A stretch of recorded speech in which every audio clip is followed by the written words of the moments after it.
Good morning, everybody. It's a beautiful morning here at Tracy Aviary, and we're out with our West African crowned cranes, Jasmine and Tiana.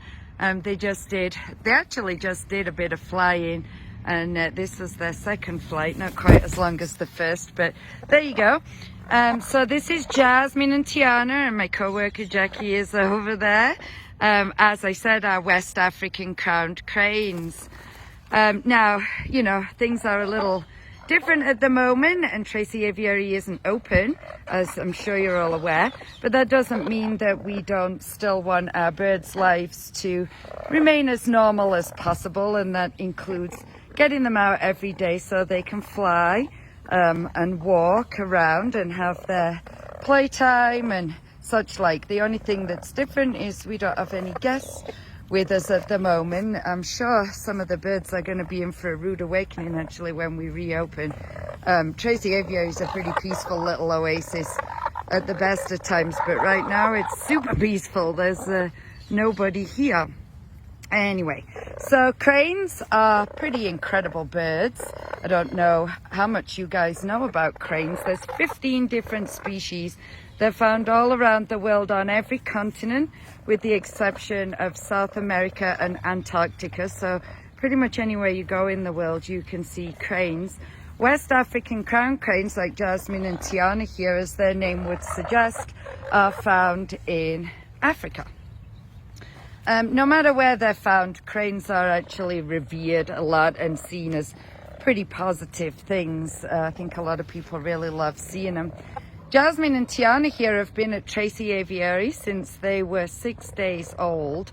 As part of our ambassador show team, we did raise these guys ourselves to be ambassadors, and they walk around the aviary with us pretty much every day, walk and fly as they see fit, and do a little bit of foraging or whatever they feel like doing.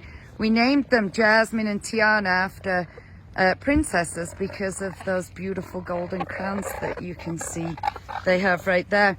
When we raised these guys, it was actually a lot of fun and a lot of work. Cranes are a precocial species, and what that means is when they hatch, they are up and at it almost immediately. Think like ducks or chickens, as opposed to songbirds or raptors, which are considered altricial, and that means those babies are pretty helpless.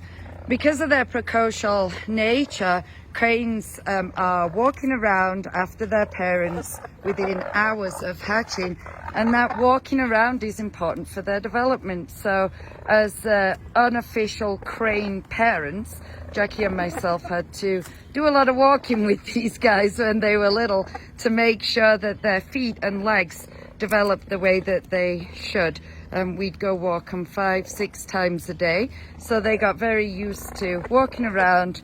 I don't know if they think they are short humans or if me and Jackie are big ugly looking cranes, but anyway, we're all part of the same flock. So cranes in general, I was saying, you could find them all around the world. Many of them are endangered or threatened in the wild. In fact, our own here in the US whooping crane, which is an endangered species, although doing a little better than it was at one point, almost hunted to extinction at one time. And cool story about the whooping crane that you may not know is it was the origination of government legislation for the Endangered Species Act. That all started because of the whooping crane. Probably my favorite fact about cranes though, and in particular the crowned cranes. So there's two species of crowned cranes, the West African or black crowned crane that you're looking at right here, Jasmine and Tiana, and then the East African or grey crowned crane, both found in Africa. But once upon a time, crowned cranes were far more wide-ranging than that. In fact, we used to have several species of them right here in the US. And they are pretty ancient species. So fossil records for crowned cranes date back 56 million years, if you can believe that. So these birds that you're looking at right here have been around for 56 million years, which is pretty earth-shattering. And as I said earlier on, no matter where they're found, they're seen as symbols of good things. In Asia, they're seen as symbols of longevity, prosperity, and good fortune. In Africa, and specifically, the crown cranes, like Jasmine and Tiana here, are seen as symbols of peace.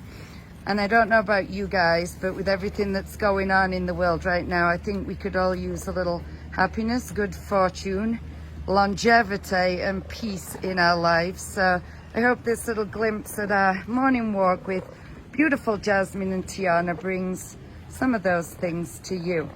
Stay safe and healthy out there, everybody. Enjoy whatever you're doing. I hope you have some sense of normalcy in your lives, just like our birds do. And we look forward to seeing you soon back here at Tracy Aviary. And there is beautiful Jasmine. Nice close-up of her. We'll get you a close-up of Tiana. There you go. Hey, Tiana. They're checking out what's on sale in our nature store right now. And a little Rouse. Take care, everybody. Hey again, everybody, a little PS to the video that I just made about Jasmine and Tiana, our West African crown cranes. We take them on a walk all the way around the aviary. We spend quite a bit of time out with them, and it dawned on me that we're just about to walk past the other crane species that we have here at Tracy Aviary, which is our lovely sandhill cranes. So couldn't really do a video about cranes without also taking a peek at sandhill cranes. It's at migration time for sandhill cranes right now, so if you live in somewhere like Nebraska, I believe you're in for a spectacle this month where all the cranes coming through. Pretty cool to see. But my very favorite thing, there's our beautiful sandhill cranes, about sandhill cranes is what they do at this time of year for their courtship rituals. Of course, cranes are pretty famous for their dancing, so we say, but what they're doing, they're not really dancing, they're displaying for each other as their courtship rituals. And one of the things that sandhill cranes do that I think is just the coolest thing is they apply makeup as well. So these beautiful birds paint themselves brown over the course of breeding season, or reddish brown, using clay.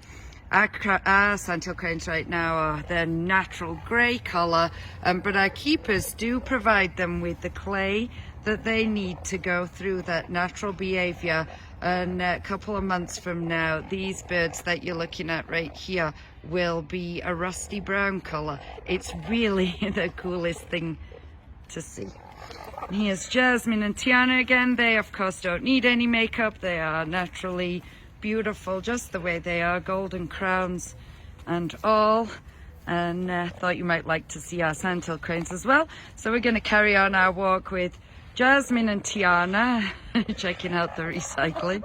Recycling is important, folks, right, Tiana?